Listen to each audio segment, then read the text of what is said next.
walang makapupunta sa makakapit sa pamamagitan ko. Ito yung sagot ni Jesus sa tanong ni Tomas, saan po kayo patutungo? So bahagi yun, sabi nga natin, saan ba tayo patutungo? Hindi lang ako pagkatapos ng kamatayan, dapat ko maging maliwanag sa atin habang tayo nagbubuhay sa daigdig na ito.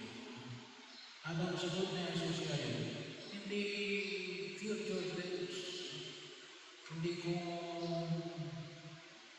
ano pa yung mangyayari, ngunit ang kanyang binayad niya rin, ako, nung ako ang mahal, ang katotohanan, at ang buhay. So bahagi yun ang ginawag namin kalimutan na yung patutunguhan namin ay isang biyaya na itinalaga sa atin mula nung tayo ay bininyagan. Bilang mga nananagin kay Jesus, sabi ni Jesus, huwag kayo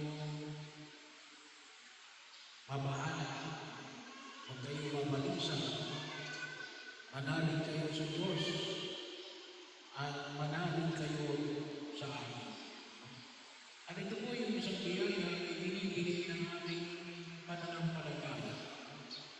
Ang kapanatagan ng kalooban na nawa ay maging maliwanag sa atin na siyang pinagdagalingan ng lahat ng ating pagkilos sa daigdig na ito. Sabi nga natin, ay anong bagay na identity natin? Kasi yun ang magbibigay sa atin kung ano yung ating patutunguhan. At yung identity natin, mga nananalig kay Jesus, mga tumutugon sa kanyang panawagan bilang mga anak ng Diyos, bilang mga kapatid ng ating Panginoon sa Kristo. Kaya bahagi o nasa na ang ginagawa natin, lalo-lalo na yung pagtanggap ng mga sakramento.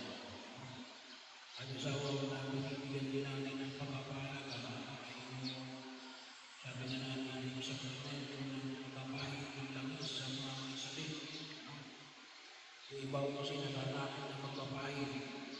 Sabi nila ay kapag daw nagmatapon ng pari, na nasa isip ay mamamatay na, ay sinasabi ko sa iyo, magpatawag lang kayo ng pari o hindi. Kapag oras mo na, mamamatay ka na. Pero ano yung biyaya na ibinibigay ng pagkapahit ng langis? At ganoon din, lahat ng mga sakramento, kaya tumutuko na tayo dito sa pagkapahit ng langis sa mga may sakit. Sabi nga natin, ay alin, yung sinabi ni Jesus, huwag kayong mabalisa. Ba't hindi mababalisa?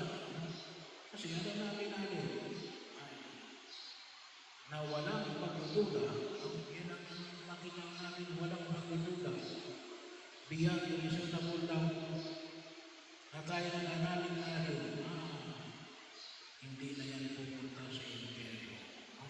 Nakapag-umpisa na nakahingi na ng tawag sa Diyos. Bahagi yun. Sabi na natin, kapag sabi ni Ibrahim, sana patutungo yan. Tayo, pininiwala tayo na pwede pang tumaan sa purgatorio. Napakahalaga yung paniniwala sa purgatorio. Bakit? Ay, yung mga congressman, mga contractor, mga senador, na involved ngayon sa corruption, sa itong mga proyekto na kung tawagin natin ay nagdulot sa atin ng pagkabaha, ay nagsisilang sila sa kanilang kasalanan, pupunta na ba sila sa namin? Hindi ho automatic, may purgatorio. Kaya mahalaga yung purgatorio, bakit? Ay nagsisi sila ng kanilang kasalanan. ay hindi pa nila nababayaran yung kanilang mga kinurako. No? Kaya saan nila pwedeng pagbayaran yun? Ay, habang narito sila sa lupa, no? Sana maibalik nila. No? Kung siya ang batas, banal na kasulatan, ay alin, sa lumang tipan ay alin, 3 times lamang. Kaya kung may nakuha kang 1 milyon, dapat ibabalik mo ng 3 milyon. No? Kapag nakakuha ka ng 1,000, dapat ibabalik mo ng 3,000. No? Yun ay sa lumang tipan. Sa bagong tipan na yun, 4 times lamang, 4 na bahagi. No? Kung nakakuha ka ng 1 milyon, dapat 4 na milyon. No? Ibabalik mo. Ay, hindi mo na ibalik, namatay ka. Ay, saan mo pwedeng ibalik yan? Doon sa purgatorio.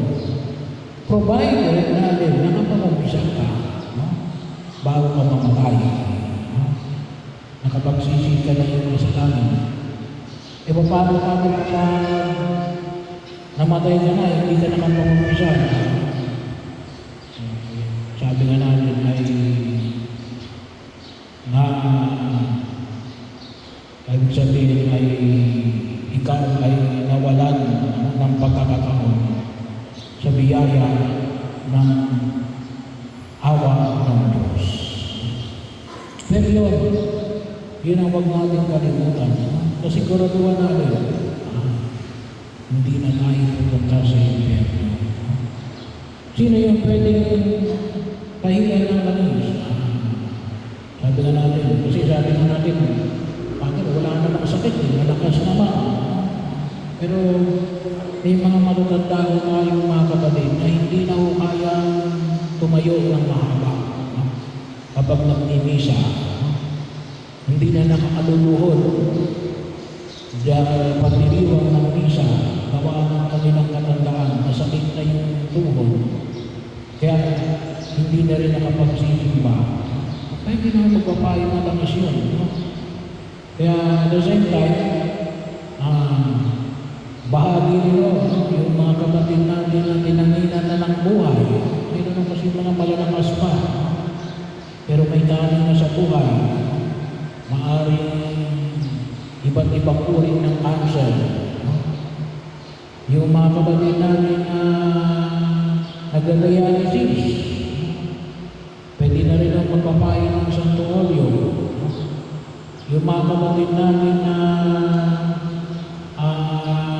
nakagawa ng kanilang katandaan, wala namang sakit pero hindi makabangon sa kanilang higaan, ay pwede na rin ang magpapayo ng Santo Olio. At the same time, ayun, kapag napahiran ng Santo Olio, mabibigyan ng komunyon para makumpleto. At sisimpa sila sa TV. No? Yung misa sa TV, para lang yung sa may sakit. No? Kapag wala kayong sakit, nagsisimpa kayo sa TV, no? Baka magkasakit kayo.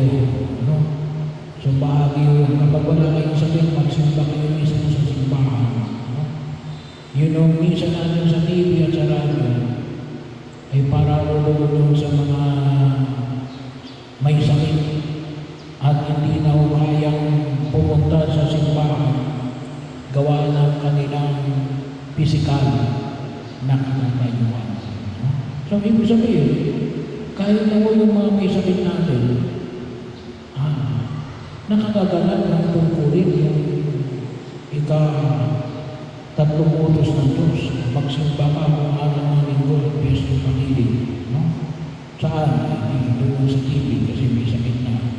At nakakatanggap ng komunyon na ginagawa ko yun ng mga kapatid natin ng mga lay ministers of Holy Communion. No? Nanawa ko ay higit natin pakinabangan. No? Higit natin mahalagaan. At nawa ay makita natin bakit ano mga yung langit. Ang langit ay alin. Hindi lang yung walang paghihirap, kasiyahan. Pero ito sila ng ano tayo natin? Kapiling natin si Jesus. Kapiling natin ang Diyos. At yun yan nagsisimula yan. Mula nang tayo ay bininyagan. Pinapakinabangan natin yan tuwing tayo nagdiriwang ng misa. Ang Diyos ay sumasama. At tinatanggap natin. Tinatanggap natin. Kaya mo kumisan sinasabi ng iba natin na kung tinanggap niyo ba si Jesus bilang Panginoon tagapagligtas? Tayo kumisan mga Katoliko. Wala tayong may sagot. Pero kung ito sinangayon, ay oo, tuwing linggo. Hindi lamang sa isip, hindi lamang sa puso, ngunit saan? Katawan at buo. At yung lahat na yan ay magkakaroon ng kaganapan saan? Doon. Sa buhay na walang hanggan, ang ninanais natin na nawa ay higit ng pakinabangan